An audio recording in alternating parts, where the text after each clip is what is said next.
Hey guys, welcome back to my channel. एक बार फिर से स्वागत करती हूँ आपका मेरे इस चैनल पर। आज हम कॉस्टिंग सब्जेक्ट में एक न्यू चैप्टर का न्यू टॉपिक करने जा रहे हैं and the topic is inventory turnover ratio. ये बहुत ही इजी टॉपिक है गाइस एंड ये पूरा न्यूमेरिकल बेस्ड है एंड वीडियो शॉर्ट होने वाला है, मैं ज़्यादा लेन देन नहीं करने वाली। आशा करती हूँ आपको ये वीडियो पसंद आएगा। पसंद आने पे ढेरों सारा लाइक दीजिए और अपने दोस्तों तक शेयर करें। और अगर आप मेरे चैनल पर नए हैं तो चैनल को सब्सक्राइब करना ना भूलें। तो चलिए आज का वीडियो स्टार्ट करते हैं। Let's get started. आज हम कॉस्टिंग सब्जेक्ट में एक न्यू चैप्टर करेंगे जो कि है मटेरियल कॉस्टिंग। और मटेरियल कॉस्टिंग चैप्टर के अंदर एक न्यू टॉपिक है inventory turnover ratio. Inventory turnover ratio को स्टॉक टर्नओवर रेशियो के नाम से भी जाना जाता है। इन्वेंट्री टर्नओवर रेशियो कैलकुलेट करने के लिए हमें दो चीज़ों की ज़रूरत होती है। पहला होता है cost of material consumed and second होता है average stock of the material during the year. Cost of material consume निकालने का फॉर्मूला है guys opening stock of raw material, जिसमें हमें प्लस कर देना है purchase of raw material, purchase related expense and minus करेंगे closing stock of raw material.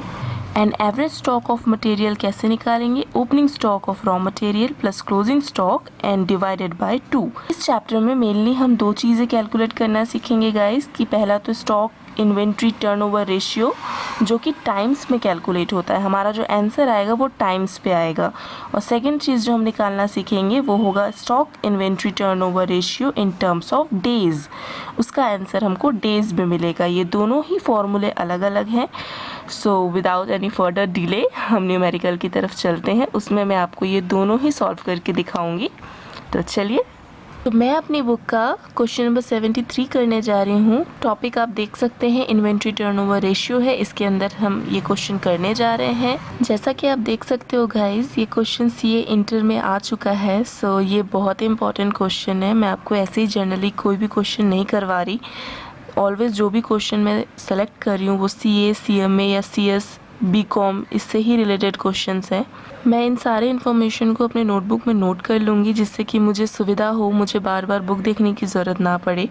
फ़िलहाल हम देख लेते हैं कि क्वेश्चन में दिया क्या क्या है। ओपनिंग स्टॉक दिया गया है 90,000 का, purchase during the year 2,70,000, closing stock दिया गया है 1,10,000 का। और कहा गया है कि आप इन्वेंट्री टर्नओवर रेशियो कैलकुलेट करें and number of days for which the average inventory is held. ये सेम दो चीज़ें वही दी गई हैं जो मैंने आपको थ्योरी में अभी बताई कि हाँ, इन्वेंट्री टर्नओवर रेशियो कैलकुलेट करना सीखेंगे और inventory turnover ratio in terms of days calculate करना सीखेंगे। ये दो चीज़ें हम इसी क्वेश्चन में सीख लेंगे गाइस। तो चलिए without any further delay question start करते हैं। जैसा कि आप देख सकते हो गाइस, मैंने क्वेश्चन में जो भी इन्फॉर्मेशन दी थी यहाँ पे नोट कर लिया। Opening stock 90,000, purchase and closing stock. सबसे पहले हम क्वेश्चन में निकालेंगे कॉस्ट ऑफ मटेरियल कंज्यूम। मैंने आपको यहाँ पे थ्योरी पे बताया था कि इन्वेंट्री टर्नओवर रेशियो निकालने के लिए जो सबसे पहले दो चीज़ें हम कैलकुलेट करेंगे वो है cost of material consume and second average stock. तो मैंने बस वही किया है, यहाँ पे उनके फॉर्मूलाज को लिख लिया है। सबसे पहले हम निकालेंगे कॉस्ट ऑफ मटेरियल कंज्यूम, जिसमें फॉर्मूला है opening stock of raw material 90,000 plus करेंगे हम उसमें परचेज 2,70,000, ठीक है। और यहाँ पे बोला है प्लस करने परचेज रिलेटेड एक्सपेंस, लेकिन ये तो कुछ है ही नहीं तो हम यहाँ ज़ीरो दे देंगे और फिर हम माइनस करेंगे क्लोजिंग स्टॉक 1,10,000। इसका आंसर गाइस आएगा आपका 2,50,000। आप एक बार कैलकुलेट कर ले, but according to me 2,50,000। Second चीज़ जो हम कैलकुलेट करेंगे गाइस वो है एवरेज स्टॉक, एवरेज इन्वेंट्री। तो उसके लिए हमारे पास ओपनिंग स्टॉक है already 90,000 plus closing stock 1,10,000 divided by 2। ये आपका आंसर आ जाएगा गाइस, रुपीज़ में आएगा 1 लाख, ठीक है। ये भी रुपीज़ में होगा गाइस। ये दोनों इन्फॉर्मेशन मिलने के बाद अब हम जानेंगे कि इन्वेंट्री टर्नओवर रेशियो का फॉर्मूला क्या है और हम उसे कैसे कैलकुलेट करेंगे। हमें cost of material consume and average stock दोनों ही इन्फॉर्मेशन मिल गया गाइस।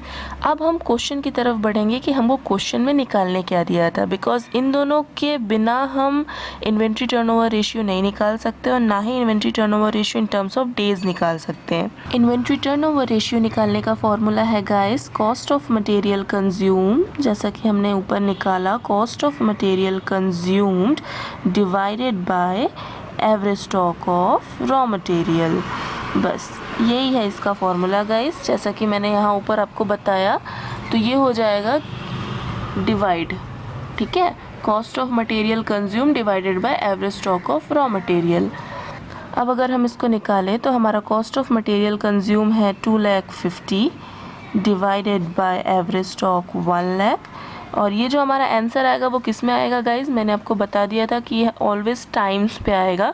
तो आप जब इसको डिवाइड करेंगे तो ये आएगा आपका 2.5 टाइम्स। इसका फॉर्मूला कुछ इस तरह से है गाइज कि days of the period, days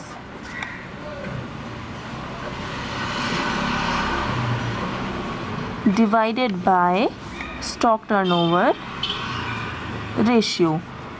तो हमारा डेज ऑफ द पीरियड हम कह सकते हैं जैसे 365 डेज़, हम इसको लेंगे 365 डेज़ या 360 डेज़ जैसा हम लेते हैं। स्टॉक टर्नओवर रेशियो हमारे पास है 2.5। इसको जो हम कैलकुलेट करेंगे तब हमारे पास आ जाएगा 146 डेज़। ठीक है गाइज, हमने यहाँ पे देखा कि हमको दो चीज़ें निकालनी है, एक टाइम्स में एक डेज़ में, और यही चीज़ें हमने यहाँ पे कैलकुलेट की। ये ऑलवेज़ क्वेश्चन में नहीं पूछता गाइस, लेकिन मैंने यहाँ पे समझाने के लिए आपको निकाल के दिखाया। और ऑफ कोर्स ये सीए का क्वेश्चन था तो इसमें पूछा गया था, इसलिए मैंने दोनों ही चीज़ें आपको बताई। ये टॉपिक यहीं समाप्त होता है गाइस। आशा करती हूँ कि ये कॉन्सेप्ट आपका क्लियर हुआ होगा। बहुत ही सिंपल सा था ये टॉपिक, बहुत ही छोटा सा था। सिर्फ आपको सबसे पहले कॉस्ट ऑफ मटेरियल कंज्यूम निकालना है, देन एवरेज स्टॉक निकालना है। इन दोनों को निकाले बिना आप यहाँ पहुँच ही नहीं सकते। इन दोनों की इन्फॉर्मेशन मिलने के बाद ही आप इन्वेंट्री टर्नओवर रेशियो का फॉर्मूला लगाएं और फिर उसे टाइम्स में कैलकुलेट करें, और सेकेंड जो होगा वो डेज़ में आएगा। That's it guys. मैं आपसे जल्द ही फिर मिलूँगी गाइस, एक नए टॉपिक, एक नए चैप्टर और एक न्यू कॉन्सेप्ट के साथ। Thank you guys.